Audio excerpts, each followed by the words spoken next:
अफ्तारी भरपूर होती है ओए होए होए होए और नमाज पढ़ के आके फिर खाना भरपूर होता है। अच्छा हाँ तो ना। मैं इसके खिलाफ हूँ।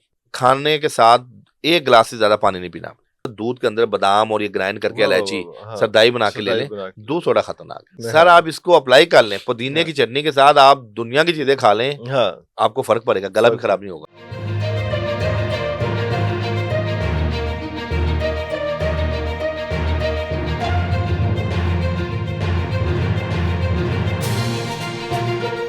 अच्छा हजूर, बात हो गई सहरी की भी और बात हो गई तरावियों के बाद की जो क्रेविंग होती है इफ्तारी सहरी तक की, वो भी डिस्कशन हो गई।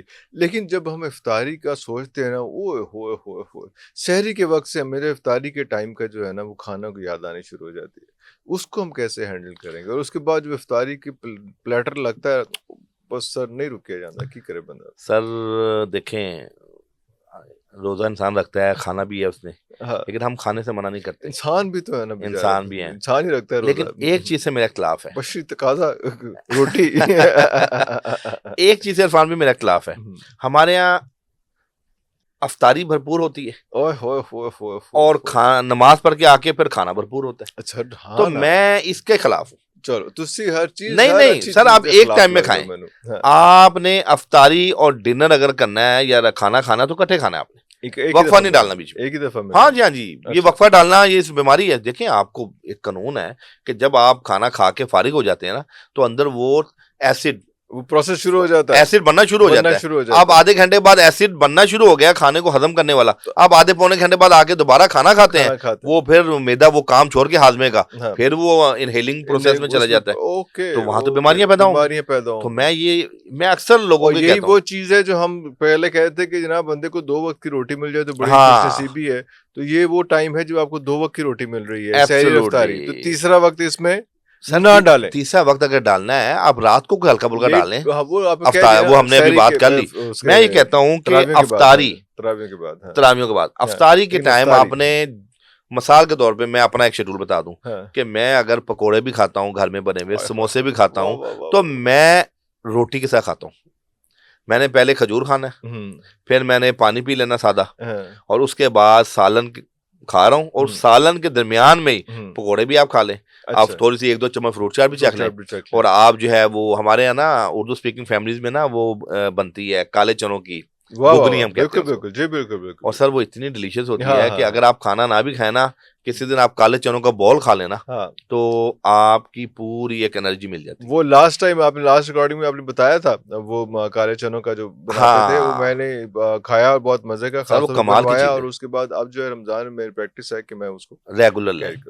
तो मैं ये कहता हूँ कि पहली फ्रूट चीज, चाट की जगह फ्रूट चाट की जगह आप फल का इस्तेमाल करें, यानी कि आप जो मौसमी फल है, फ्रूट चाट जो मैं ये जो है ये इस्तेमाल कर रहा हूँ। हाँ, वो आप दही बल्ले, काले चनों की चाट, थोड़ा वो मंचिंग कर ली, थोड़ा उसको आप मिक्स कर सकते हैं। 2-3 इन तीनों चीजों को आप, काले चनों को, फ्रूट चाट अगर आप बनाना चाह भी रहे हैं, और साथ जो है ये दही भले, इनको इकट्ठे कर सकते हैं। वाह वाह वाह, तो ये बड़ी बेहतरीन चीज वाह बनेगी। वाह वाह, सारी वो एक समझ लें कि सुपर फूड बन जाएगा सुपर ये। फूड बन जाएगी। अच्छा, फिर वही बात है कि खाने के साथ 1 गिलास से ज्यादा पानी नहीं पीना उस वक्त, नहीं पीना अफ्तारी के टाइम। अफ्तारी के टाइम फिर आपने थोड़ा सा ना अपने आप को होल्ड करना है।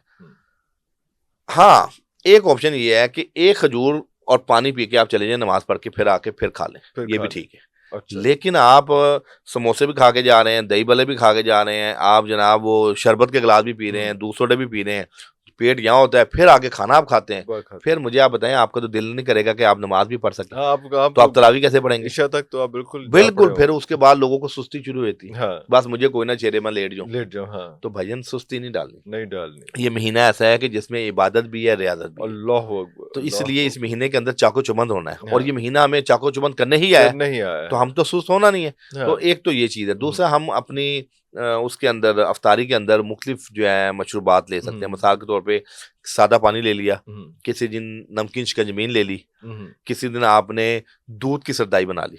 मतलब लाल शरबत वाले मर जाएंगे? नहीं, लाल शरबत भी ले सकते हैं। मैं इसके खिलाफ नहीं हूँ। लाल शरबत में कोई भी आपका कंपनीज है हमारी बना रही हैं। देखिए, लाल शरबत में क्या है, लोगों को ये भी पता होना, 4 चीजें होती हैं जिसमें लाल शरबत बनता है। गुलाब होता है, खस होता है, इलायची होती है, और संदल होता है। ये 4, अब ये चारों चीजों का अगर आप रेफरेंस लें, दिल को तकवीयत देता है, तरोताजगी पैदा करता है। जो चीनी डली होती है वो चीनी खतरनाक है ना, चीनी के बगैर तो बनता नहीं है, लेकिन उसको मैं ये कहता हूँ कि थोड़ी कम क्वांटिटी में ले लें।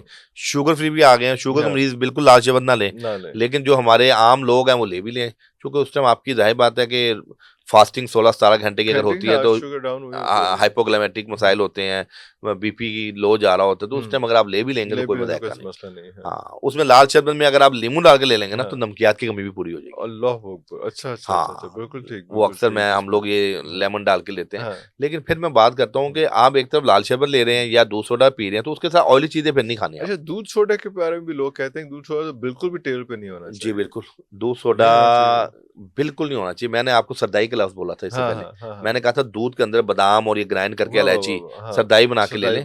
दूध सोडा खतरनाक है। दूध सोडा उन लोगों के लिए भी खतरनाक है जिनकी बादी तबीयत है, जिन लोगों का बलगमी मिजाज है या सर्द तर मिजाज है, और दूध सोडा तबीयत को भारी बोझिल भी करता है दूध सोडा पीने से। और दूध सोडा जिसमें दर्द कच्चा करता है बॉडी को, तो ये सारी चीजें देखनी पड़ती हैं। तो लेकिन हमारे तो बड़ा रेगुलर फीचर है कि टेबल पे दूध सोडा होना ही चाहिए। नहीं, मैं आप इसकी अगर साइंटिफिकली बात करूं तो ये आपकी कैल्शियम की जो ऑब्जॉर्प्शन है उसको भी कम करता है, उसको भी कम एब्सोल्युटली। वो चीज टेबल पे नहीं होनी सर, चाहिए। वो किसी सूरत में नहीं। किस तरह के पकौड़े टेबल पे नहीं होने चाहिए?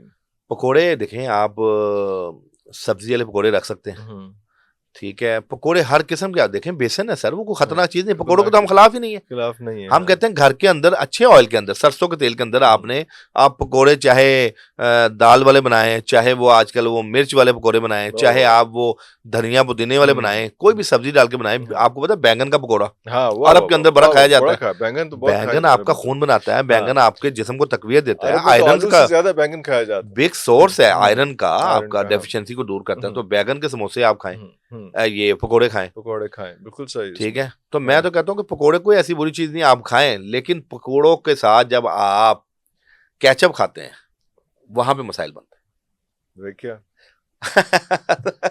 देख लो फिर सर, मैं ऑप्शन दूंगा आपको, ऑप्शन दूंगा, रिप्लेसमेंट दूंगा। अच्छा, केचप की जगह आप पुदीने की चटनी रख लें। हाँ, चटनी अब घर की कोई चीजें बना लेना सर, पुदीने की चटनी, इमली की चटनी बना, इमली की चटनी, खुबानी की चटनी, मैं कहता हूँ चटनियां बना के 2-4 रखें तो सही, और आप खाएं तो सही, तो पकोड़े को भी हजम करेगी, वो हजम करेगी जो कुछ आप खा रहे हैं उसमें। सर, आप इसको अप्लाई कर लें, पुदीने की चटनी के साथ आप दुनिया की चीजें खा लें, आपको फर्क पड़ेगा, गला भी खराब नहीं होगा, गला भी खराब। और पुदीने की चटनी में मैं अक्सर रेसिपी में बताता हूँ कि उसमें आपने अदरक डालना है, उसमें आपने अदरक डालना है, लहसुन डालना है, अनारदाना डालना है, और बाकी आपने वो पुदीना डालना है, और बाकी जीरा सफेद अजवाइन ये थोड़ी बहुत चीजें डाल के नमक हस्बे जायका, बेहतरीन चटनी बनती है। और सर कमाल का जायका है। और ये सॉसेज छोड़ दें घर में, सर सॉसेज थोड़ा सा तमाम कर लें चीज़ों, ये केमिकल है, टोटल केमिकल है। सॉसेज छोड़ दें।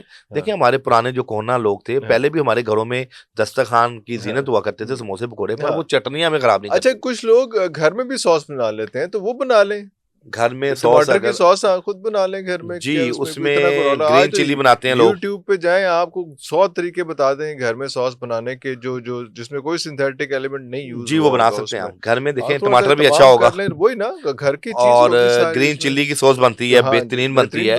घर में अनार दाने की, बी दाना अनार की सॉस बनती है। हाँ, आम की जो है आम की चटनी बनती है, और इतनी जबरदस्त आलू बुखारे, और ये देखिए फालसा हमारे घरों में बनती है ना, जब गर्मियों में फालसा आता है, उसकी चटनी सर इतनी डिलीशियस, खाने को भी हम अक्सर वो 1-2 चम्मच आप फालसे की चटनी खाने के बाद खा लेना, समझ लें आपने को मेडिसिन ले ली, बिल्कुल सही, आपका हाजमा हो जाता है, आपकी ब्लॉटिंग नहीं होती। तो ये सारी चीजें हैं हमारे पास, लेकिन बात ये कि बनाए कौन।